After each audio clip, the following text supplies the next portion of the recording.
I was sitting on the front porch this morning when my great-grandson asked me something I wasn't ready for.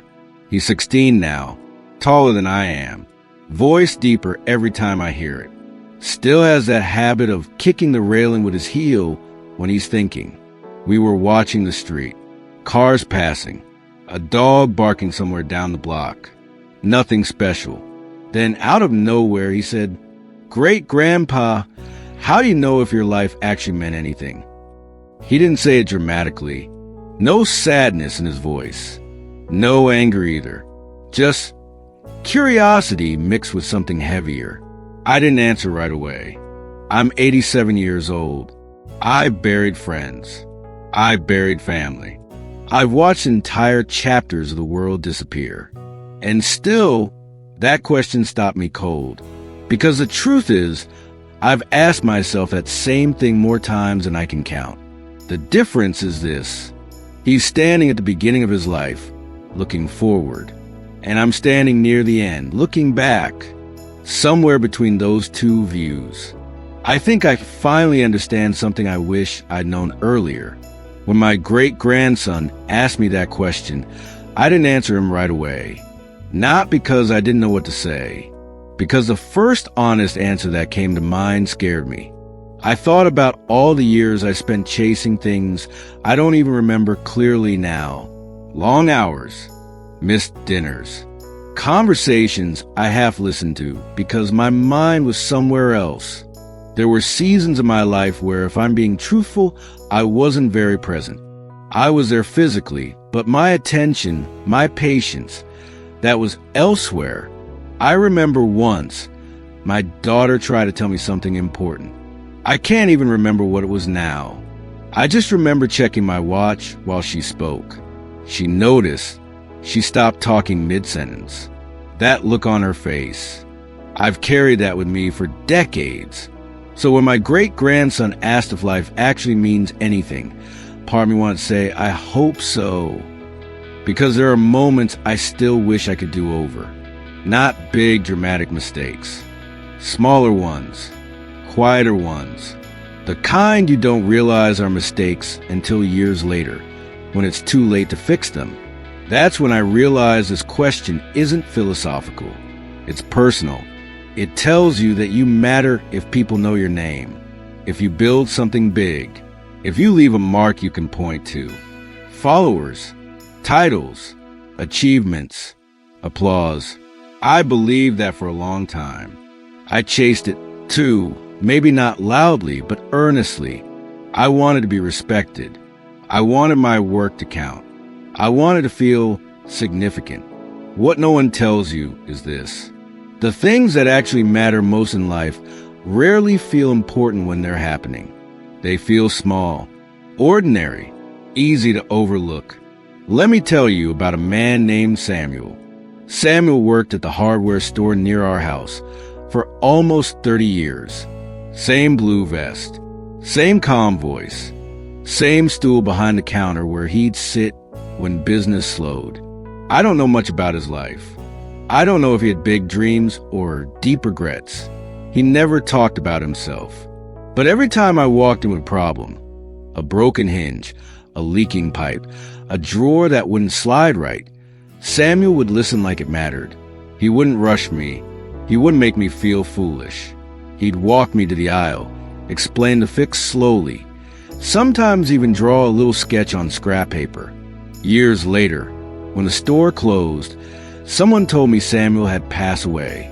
I remember standing in my garage that evening, looking at all the things I'd fixed over the years, quiet repairs holding my life together, and realizing how much of that confidence came from him.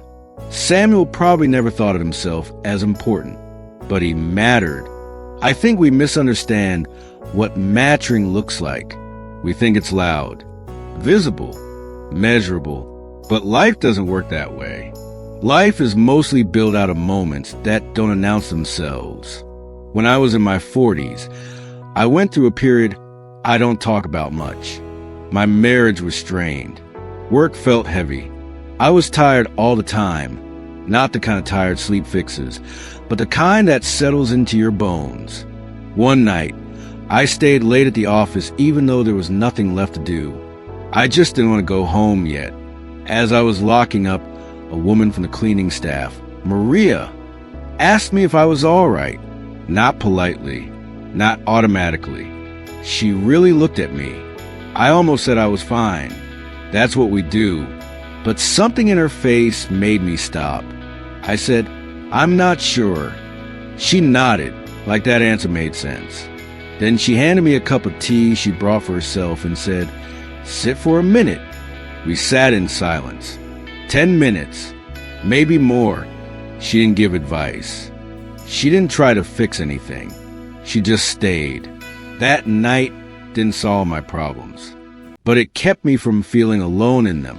Maria probably forgot that moment by the next week. I never did. That's how matching usually works. Quietly, without witnesses, without proof. My wife, God, I still miss her, used to bake bread every Sunday. Not for us, for other people, neighbors, new parents, anyone sick or grieving. I used to joke that we should open a bakery. She'd laugh and shake her head. After she passed, people came to the house. Dozens of them, some I barely recognized. They didn't talk about her achievements. They didn't mention anything grand. They talked about how her bread showed up when they were exhausted, how it sat on their kitchen counter during hard weeks, how it made them feel seen. She never tried to be memorable. She just paid attention. Here's something I've learned the long way around. The world is held together by people who never think they're doing anything special. Parents who stay up late listening to worries they don't fully understand. Friends who check in even when they don't know what to say.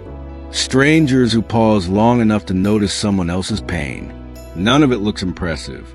But remove those people, those moments, and everything collapses. When I was younger, I thought legacy meant leaving something behind. Now I know it's more about what you leave inside people. The calm you bring, the safety, the feeling that someone cared. I spent 3 summers teaching my daughter how to ride a bicycle. 3 summers. She was scared of falling. I was scared pushing too hard. So we went slowly, a few steps at a time. Me jogging behind her, hand on the seat. The day she finally rode on her own, she didn't cheer. She just pedaled away like it was nothing. She probably doesn't remember how long it took. But I do, because I remember choosing patience instead of frustration, presence instead of pressure. That choice mattered. Most of life is made of choices no one applauds. Whether you listen or scroll, whether you stay or leave, whether you speak kindly when you don't have to, you won't get a signal telling you when a moment is important. It won't glow. It won't feel dramatic. It will feel ordinary. And you'll only understand its weight years later. If at all. I've watched people chase recognition their whole lives, only to feel empty when they get it. And I've watched others live quietly, deeply, and leave behind something far more lasting. Here's the truth I wish someone had told me when I was young. Your life does not need to be extraordinary to matter. In fact, the pressure to be extraordinary often keeps people from being good. Good partners, good friends, good listeners. We're so busy trying to stand out that we forget to show up. If you want to know whether your life matters, don't ask how many people know you. Ask how many people feel safe with you. Ask who trusts you with their fears. Ask who would miss your presence, not your accomplishments. When I think about my own life, the moments that rise to the surface aren't the ones I planned. They're the ones where I stayed when it would have been easier to leave, where I told the truth when lying was simpler, where I chose kindness even when no one was watching. Those moments didn't feel meaningful at the time. They just felt human. People like to say, they don't forget how you made them feel. That's true, but what they don't tell you is, neither do you. There are nights I lie awake and remember moments I didn't handle well. Times I was impatient when I should have been gentle. Silent when I should have spoken up. Busy when someone needed me to slow down. Those memories don't shout. They whisper, and they come back when the house is quiet. I don't share this to make myself look noble. I share it because if I've learned anything at 87, it's this. You don't get a clean record. You get a real one. Some days you show up well. Some days you don't. What matters is not pretending you always knew better, but choosing to do better when you finally understand. I still try, even now, at the grocery store, in waiting rooms, with strangers who look tired in ways I recognize. Not because I'm wise, but because I know how much those small moments can haunt you or heal you. A few weeks ago, I was waiting at the doctor's office. An older man sat beside me, staring at the floor. After a while, he sighed and said, "Getting old is lonely." I nodded. That was all. We sat there quietly until our names were called.